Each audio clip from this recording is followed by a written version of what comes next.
Então vamos falar um pouco sobre reação em cadeia da polimerase, que é a PCR. Essa reação nada mais é que determinados reagentes dentro de um determinado tubo, e esse tubo passa por determinados ciclos de temperatura a fim de amplificar determinada região do DNA. Então, para isso, utilizamos determinados reagentes como mostrados aqui nos slides para vocês. Então, nós temos pequenas quantidades do nosso DNA-alvo, então aquele DNA que a gente extraiu lá atrás, ok? Os primers, que são também chamados como oligonucleotídeos, os iniciadores, que determinam a região do DNA que nós queremos amplificar. Então, esses primers são essenciais que estejam bem feitos, nada mais é que sequências de DNA que estejam bem feitinhos, bem desenhados naquela região que queremos amplificar. A Taq polimerase, que é a enzima que amplifica, que é a DNA polimerase. DNTPs, que nada mais é que as bases nitrogenadas ATCG. E magnésio. O magnésio geralmente é utilizado como um cofator da enzima, da Taq. Então ele otimiza essa reação. Então dentro do tubo temos todos esses reagentes misturados. Então, olha só que interessante, um protocolo básico de um laboratório de biologia molecular de uma PCR. Então, temos o buffer, que nada mais é que uma solução que mantém o pH, as condições ideais da solução. Temos o DNTP, o primer, como eu falei para vocês, o DNA, a Taq polimerase e a água. A água a gente utiliza para completar a reação e fechar o volume final que nós pretendemos.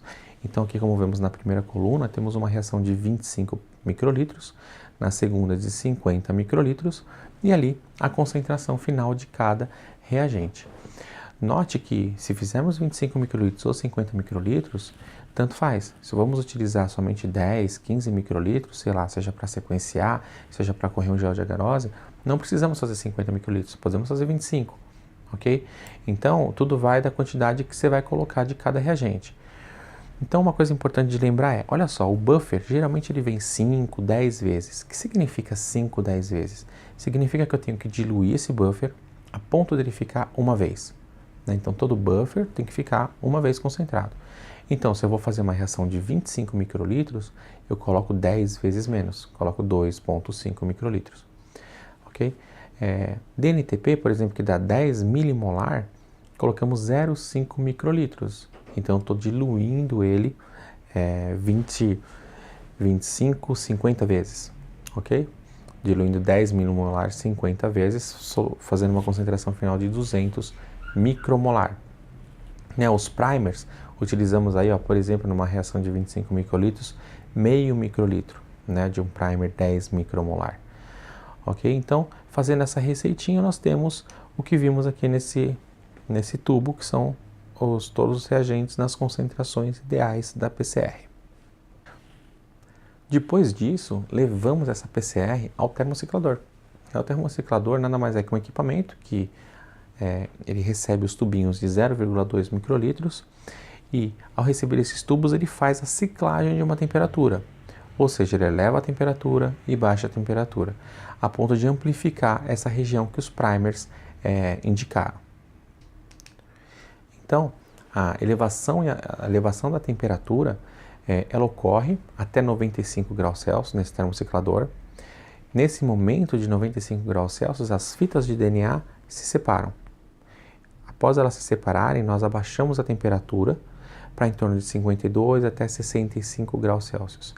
Nesse momento, os primers se ligam, como vocês estão vendo aqui, se ligam na região que é complementar a ele, delimitando a região que vai ser amplificada do genoma. E depois elevamos a temperatura para 68 até 72 graus Celsius, que é o momento que a Taq vai agir e vai amplificar essa região. Então, quando fazemos essas três temperaturas, nós finalizamos um ciclo, ok? E fazemos esses ciclos várias vezes, de 25 até 35 vezes. Então, note que a cada momento que passamos um ciclo, nós duplicamos nosso material. Então, como podemos ver nessa escala aqui, quando chegamos mais ou menos a 35 ciclos, nós temos uma quantidade muito grande de material. Então, olha, em torno de 34 bilhões de moléculas, teoricamente. Seria isso, ok? A gente sabe que a efetividade dessa amplificação que ocorre, ela não é 100%. Então vemos que tem uma diferença do que seria amplificado, 34 bilhões, e o experimental, que é em torno de 2, 3 bilhões de moléculas. Isso quer dizer o quê? Que aquela região do DNA, depois de 35 ciclos, passou a ter em torno de 2 a 3 bilhões de cópias daquela região. E aí sim o PCR se consagrou pelo fato de ele conseguir amplificar uma região a ponto de a gente conseguir estudar. Então uma coisa que estava em nível molecular, pelo fato de ser bem amplificado, agora eu consigo visualizar e consigo trabalhar em cima dessa região amplificada. Ok? Como podemos ver nesses gráficos aqui, o que nós vemos em lilás ali, em roxo, nós temos o experimental, em azul o teórico. Isso significa o quê? Esses gráficos já vale a pena vocês darem uma olhada, porque para você que vai fazer o curso de PCR em tempo real, vocês vão ver que esse gráfico é muito importante para a quantificação, né, de determinada expressão gênica. Ok? Vamos ver a seguir, então, de forma dinâmica, como ocorre essa amplificação desse material.